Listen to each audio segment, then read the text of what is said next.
आपण सगळे रस्ते क्लिअर करूया. 15 ऑगस्टच्या आत आपण सगळे रस्ते क्लिअर करूया. रत्नागिरीमध्ये आपल्याला पादचारणात चालण्यासाठी त्रास होतोय अशा ज्या गाड्या किंवा काही पानपट्ट्या वगैरे तिथे आहेत त्या हातगाड्या आणि आपण येत्या 8 दिवसामध्ये ही मोहीम पत्ते करूया की सगळ्याच्या सगळ्या उचलायच्या. तिथे कोणीही येता कामा नये. एकूण एक गाड्या उचलल्या जातील एका 8 दिवसात. कदम 8 दिवसामध्ये एक भाग घेऊन सगळ्या गाड्या उचल्या. किती ठिकाणी आता बघा ना आता जेवढे हायवेवरती जेवढ्या पानपट्ट्या आल्या त्या आता माळनाका आणि बघा आपलं एसटी कॉलनी आणि आपली एसटी किंवा एसटी लाईन होती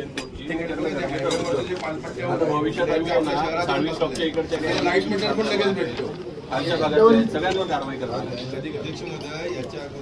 मध्ये नाव पण नाही आणि त्यात आपले रस्ते छोटे झाले त्यावर ट्रॅफिक वाढले फळवाले पानपट्टीवाले भाजीवाले हे पण आहेत सगळे. त्यात आठवड्यामध्ये आपण 2 नवीन शेड बांधले त्याच्यात तर त्यांना शिफ्ट करा त्या असे पडूनच आहेत गुरांचे. आता मी तुम्हाला सांगितलं की तक्रार आहे जिथं आपल्या विकास कामांना अडथळा होतो तिथं आपण त्वरित कारवाई करतो आणि ज्या बाकीचे पण जे तुमच्या ठरवलेल्या पट्ट्यांच्या बाहेर येत आहेत संबंधित तक्रारीनुसार आपण तात्काळ कारवाई करत असतो.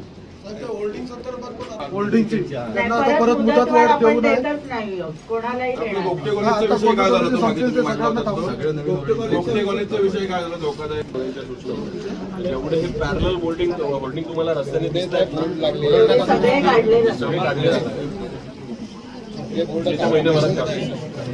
देशमुखला जो विषय घेतला होता त्या अजूनही काय कारवाई केलेली नाही. त्या ज्या महिलेवर कारवाई करायचं आपण ठरवलं होतं ते अजून काय झालेलं नाही. 1 महिना होऊन गेला. आम्ही आमची प्रतिमा अशीच मलिन करून ठेवायची काय लोकांच्या नजरेत सगळे आम्ही कामं करायची.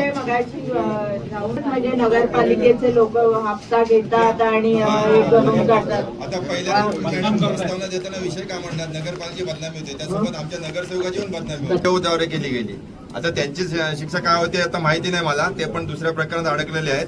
पण त्यांच्यावर कठोर कारवाई यासाठी व्हावी की पुन्हा भविष्यात येऊन कुठे आमच्या बाबतीत काय बोलू नये. आणि गाळेवाला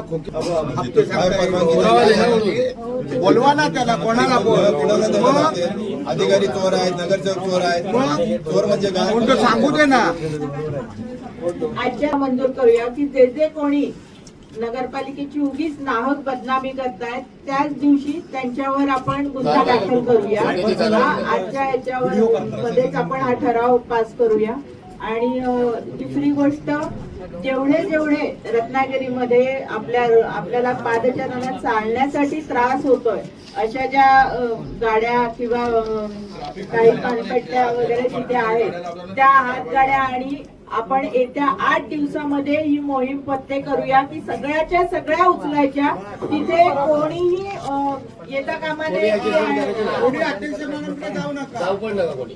एकूण एक गाड्या उचलल्या जातील एका 8 दिवसात. कदम 8 दिवसामध्ये एक भाग घेऊन सगळ्या गाड्या उचल्या.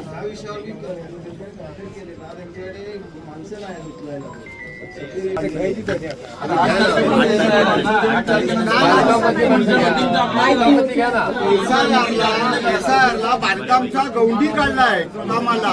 बांधकामचा गौंडी SIR काय काम करणार. मालकाच्या बुद्धिमत्तेबद्दल काय बोलायचं.